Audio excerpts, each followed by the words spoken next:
Howdy do, folks. I'm Video James, filling you in on the current gaming news. But like always, before we get started, let's take a look at the indie game of the week, shall we? Seagulled is an endless dodgem game that has you playing as a potato chip, propelling through the cool breeze and avoiding a never-ending barrage of avian antagonists. Try your darndest to rack up a high score before your starchy little snack is gobbled up by a hungry seagull. Play around with 8 different level themes and multiple character skins. First topic of the day. Sega, the game's publisher, has publicly asked certain YouTube channels to stop uploading full-length episodes of Sonic Boom to the site, saying that they realise how much people enjoy the show, but that what they're doing isn't exactly supporting Sonic and isn't helping to make the series better. They as well said that they would be sending messages to these channels, warning them that if they do not please stop, then they would hit them with a video takedown notice. Now, I know what you're thinking. You're saying, Video James, this isn't news. Companies file video takedowns all the time. Well, the thing that makes this interesting is that Sega actually bothered to warn them rather than actually just automatically taking it down. It's a friendly way of saying that you don't have to give me a permanent strike, just give me a fair warning. So, hey, cool guy Sega, taking the time to be cool. Now, on to the juicy news. Activision has recently released a trailer for the new Call of Duty game, Infinite Warfare. Now, normally, a new COD game is heralded by the hardcore fanbase with praise and enthusiastic speculation, but it seems Infinite Warfare has undergone a barrage of negative feedback and dislikes. This seems to be a culmination of things. It, first of all, being a Call of Duty game, which carries along with it some pretty heavy baggage. But as well, folks may seem to be exhausted with their shooter series, being that this is now the 14th entry in the franchise. But all in all, it seems most of the negativity is stemming from the fact that Infinite Warfare is to be bundled with a digital code for the remastered version of Modern Warfare 1, the most critically acclaimed game in the series and the one that garners the most amount of fan love. On paper, this seems like a successful move on the part of Activision, remastering their most acclaimed game and selling it alongside a less than anticipated entry. But, oh, how badly it's backfired, as the gaming community saw this as a bait ploy to help improve sales for the franchise. With 14 million views, the trailer has a current total of 259,000 measly little likes, with an overshadowing dislike total of 1,187,000. Ooh, not looking too good. So, do you think Activision can soak back up their fans? Or have they paid a pretty price? Let us know in the comments below. Lastly, a trailer to Fallout 4's new DLC known as Far Harbor has finally released. The DLC puts your character on a small island off the coast of Maine and has them wandering the degenerate fishing town of Far Harbor, trying to help resolve the abrasive tension between a secret colony of synths, the children of Adam, and the local townsfolk. Now, personally for me, this DLC sounds Lovecraftian as shit. The dingy fishing town seems to be a modern take on the popular novel Shadows over Innsmouth, and as well the creatures and quests seem very Lovecraft-esque, with a topping of Stephen King to make this a kooky, spooky mix of horror and mystery into the Fallout 4 universe. Well folks, that's me with the gaming news. Now on to What's His Face with tech. Take it away. Well, let's step up with the tech news, eh? First on the block, Samsung Galaxy S rumors. We've seen patents filed here and there for some leaked prototypes of what it may look like, but overall, Samsung has been pretty mum about its rumoured foldable display smartphones. Several sources are now reporting that it will supposedly be the Samsung Galaxy S, and its folding display will be launched in 2017 as one of 5 flagship devices that will be released by the Korean OEM. This will go beyond the flexible OLED panels which we've seen in this year's Samsung Galaxy S7 Edge. The current Edge devices have used the permanent curve edge-to-edge displays, but Samsung's goal for the next level smartphone is actually a foldable display. Within the company, the device is codenamed Project Valley and is actually set to come to fruition by 2017. It's a 4K display with a 3840 by 2160 panel and will fold open like you would a wallet. It will also reportedly use a diamond pentile subpixel, just like what they're using with several Galaxy handsets.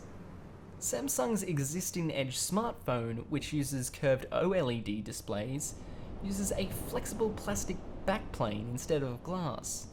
But with the planned foldable phone, they would need a stronger material to be able to withstand the expected constant folding and unfolding of the smartphone itself. One of the leaked prototypes even shows a tri-folding form factor where it's the size of a tablet unfolded, but when folded it'll be around the same size as a smartphone. Crazy new computers. For decades, quantum computing has been the preserve of research labs, but now IBM has made its working prototype quantum computer accessible via the internet, and literally anyone can use it. The company has made a 5-qubit quantum computer which sits in a New York lab. Remotely accessible using a piece of special software, it's not for the faint-hearted. The user-friendly interface shown below still requires you to understand how quantum devices work, which is, well, really beyond the comprehension of many of us. Quantum computer simulators have been made available online before, but to my knowledge, this is the first time that hardware has been opened up to the widespread public. Cynics may quite rightly suggest that the process allows IBM chance for a little bit of self-promotion.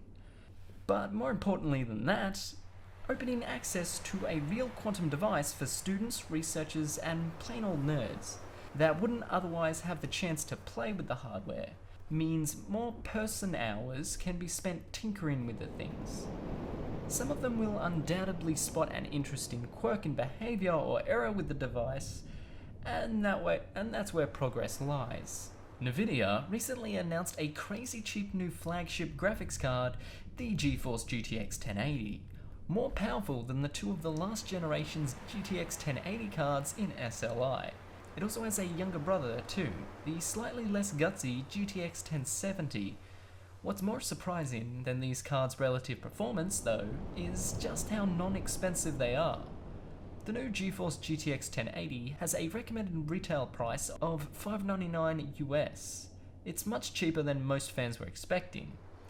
In Australia, we can reasonably expect this to translate to an Australian retail price of around $900. $900 dues Tobias! Although there will likely be an early adopters tax, Nvidia's new GeForce GTX 1080 is the largest processing endeavor in the history of humanity.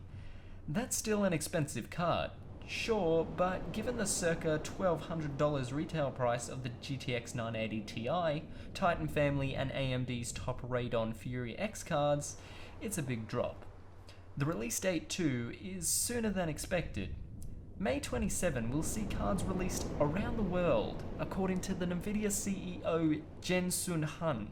There's also a specifically binned Founders Edition card coming too. With a crazy overclockable design, it's $100 more expensive than the recommended retail price, according to the chip maker. If that price is too much for your wallet to bear, there's a slightly lesser Nvidia GeForce GTX 1070, with around 2/3 the GTX 1080's performance and a recommended retail price of $379 US, and a Founders Edition of $499 US. That card will be out around the world by June 10th. Well, that's me with the tech news. Now moving on to Connor with entertainment. Hi, and welcome to Entertainment News with me, Connor, for the last time.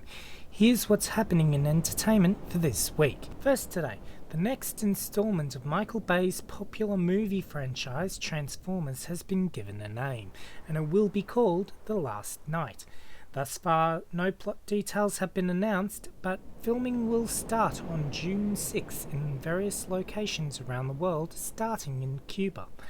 As for the cast, Mark Wahlberg has been confirmed to reprise his role of Cad Yeager, and Isabella Moner will be playing the female lead Isabella. Producer and director Michael Bay has stated that this will be his last Transformers movie, but only time will tell if this is so. The movie will be hitting screens on June 23rd, 2017. Next today, the popular band Red Hot Chili Peppers had to unfortunately drop out of a show put on by the radio station KROQ as a result of the lead singer Anthony Kiedis being hospitalised with severe stomach pains. The band Weezer stepped in to close the show in the Peppers' place, while Kiedis' bandmate Flea took the stage and apologised to the 16,000 fans who had come to see them perform. I wish Anthony Kiedis a speedy recovery and hope to see him singing again soon. Finally today, broadcasting company CBS has given the go-ahead for a new show called Doubt. The show follows a lawyer who falls in love with one of her clients, but that's not what's going to make this series special. This will be the first network series to feature a transgender actor playing a transgender character in a regular role.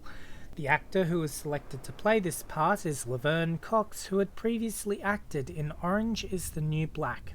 I applaud CBS for taking this risk, and I'm fairly confident that it will pay off for them in the end. And that's it from me for the last time with entertainment news as well as AP news in general.